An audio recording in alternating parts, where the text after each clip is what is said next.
La présidente.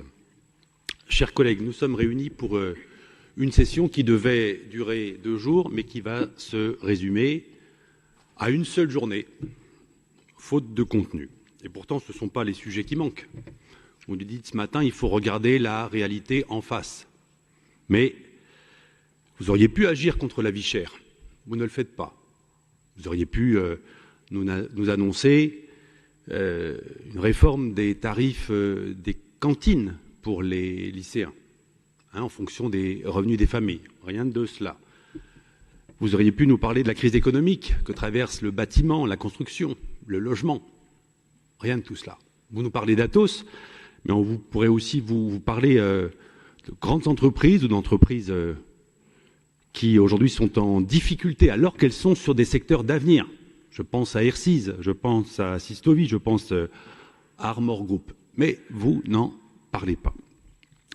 Alors, on se retrouve finalement avec une session qui est tout à fait déconnectée du quotidien des habitants. Et pour remplir cet ordre du jour finalement très, très pauvre, eh bien, vous nous sortez opportunément un rapport sur la ruralité. 13 pages. Alors, non pas pour donner un nouveau contenu à une politique régionale en faveur de la ruralité, mais plutôt pour mettre en avant un bilan. Et alors, c'est ça qui est stupéfiant quand on lit ce rapport sur la ruralité, tout est prétexte à défendre une politique supposée soutenir la réalité. Ma région virtuose, c'est une politique en faveur de la ruralité parce que ça se déroule dans les départements ruraux et dans les sous-préfectures. Le tour cycliste, c'est une politique en faveur de la ruralité parce que figurez-vous que les cyclistes roulent sur les routes des campagnes. Voilà à peu près ce qu'est ce rapport. Vous oubliez juste de dire que ma région virtuose, ça n'a rien de neuf. Ça avait été inventé, folle journée de Nantes en région par Jacques Auxiette. Et vous oubliez de dire aussi, s'agissant du tour cycliste, que c'est finalement une opération de prestige qui est financée comment ? Au détriment des subventions qui, jusqu'alors, étaient dévolues aux clubs et aux associations sportives. Je rappelle juste, moins 17% sur le budget 2023. Alors, vous n'êtes d'ailleurs pas une contradiction près sur cette question de la ruralité. Parce que vous nous dites, et ce matin encore, nous voulons soutenir l'agriculture et l'élevage. Et vous dites, c'est la triple peine pour eux. C'est les mots que vous avez employés. Mais je vois, moi, une quadruple peine, Madame la Présidente. C'est pourtant votre responsabilité d'appliquer la loi Egalim. En particulier, l'agriculture et la production locale. Comment ? En mettant 50% de produits locaux, bio ou sous signe de qualité, dans l'assiette des lycéens, en l'occurrence pour les régions. C'est ce que vous auriez dû faire parce que la loi elle existe depuis 2018. Et nous sommes en 2024. Et qu'avez-vous fait depuis tout ce temps ? Parce que nous, on attend des résultats. Et en commission, on a eu de cesse de vous interroger. Où en sommes-nous sur l'application de cette loi et donc sur le soutien très concret à nos agriculteurs, à nos éleveurs? Eh bien, on n'a aucune réponse.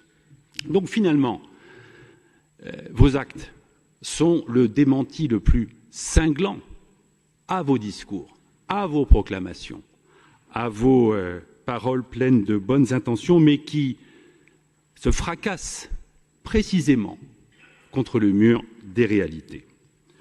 Parce que, encore un mot sur la ruralité, si vous aviez vraiment une politique de soutien, dites-vous, à la ruralité, vous nous auriez plutôt parlé des ruralités. Parce que la ruralité en tant que telle, c'est juste un concept, pour le coup, très idéologique, très théorique. Il y a des ruralités dynamiques, comme il y a une ruralité en souffrance. Et c'est la même chose pour des villes. Il y a des villes qui vont très bien, il y a des villes qui sont en difficulté. Il ne faut pas opposer le monde rural au monde urbain. Mais il faut avoir une politique qui soit capable de les penser ensemble. Alors, on reviendra et on développera sur ce point concernant la ruralité. Il y a un seul point, je le dis d'emblée, qui fera que nous serons en soutien sur les doctobus. On en a parlé avec Antoine Chéreau en commission. Parce que contre les déserts médicaux, il ne faut écarter aucune solution. Et contre les déserts médicaux, savez-vous, j'en ai la conviction, il faut faire front commun. C'est la raison pour laquelle à l'Assemblée, moi, j'ai mis en place un groupe de travail transpartisan sur ces questions. Et donc là-dessus, nous sommes prêts à apporter notre contribution pour que ça puisse fonctionner et apporter un vrai service aux patients sans médecin. Mais au-delà de ça, il y a la ruralité, puis il y a un deuxième aspect ce matin que vous voulez traiter, ce n'est pas dans votre propos, c'est une charte de la déontologie pour les élus. Alors, moi je veux le dire parce que c'est un sujet important. Vous aurez remarqué que personne n'a ici exploité ce qui concerne aujourd'hui la situation de M. Grelier. En tout cas, dans le groupe, on n'a pas fait du tout d'exploitation politique. Il a été mis à l'écart et c'est maintenant à la justice de se prononcer. Ce qui compte pour nous, c'est qu'on soit dans une démarche collective.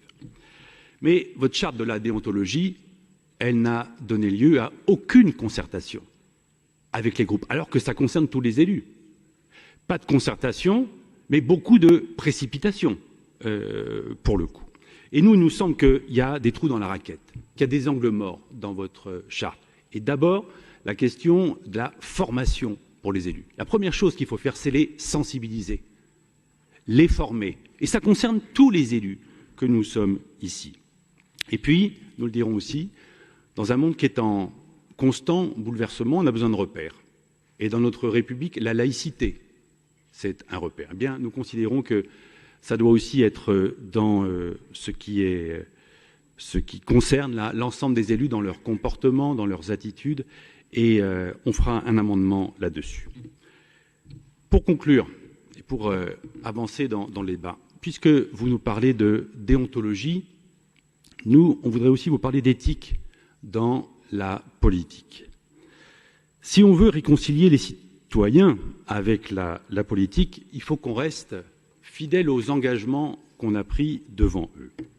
Il se trouve, Madame la Présidente, que vous avez rejoint la majorité présidentielle à travers le parti Horizon, alors que vous aviez été élu sur une liste avec vous-même l'étiquette LR. LR, qui, je le rappelle, s'est toujours situé dans l'opposition de droite. Je rappelle, il est là d'ailleurs qu'en 2021, c'est notre collègue François de Rugy qui avait conduit la liste de la majorité nationale. Et ce que nous croyons fondamentalement, c'est que écrit, Madame la Présidente, pour vous demander un vote de confiance, ici, dans cet hémicycle, pour bien valider le périmètre de votre majorité. Mais vous ne m'avez jamais répondu.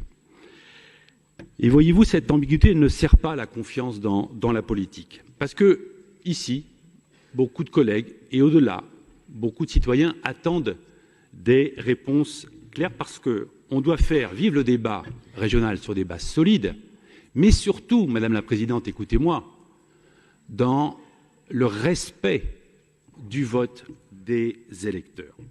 Et ça s'appelle le respect de la démocratie. Alors ce matin, Madame la Présidente, nous attendons vos réponses. Et quoi qu'il en soit, c'est à nous tous ici de tenir cette conception exigeante de la politique. C'est comme ça qu'on évitera de nourrir le populisme, le tous les mêmes, qui au final fragilise notre démocratie. Et ça, voyez-vous, c'est notre responsabilité partagée. Madame la Présidente, vous devez à tous ici des explications. Nous vous remercions.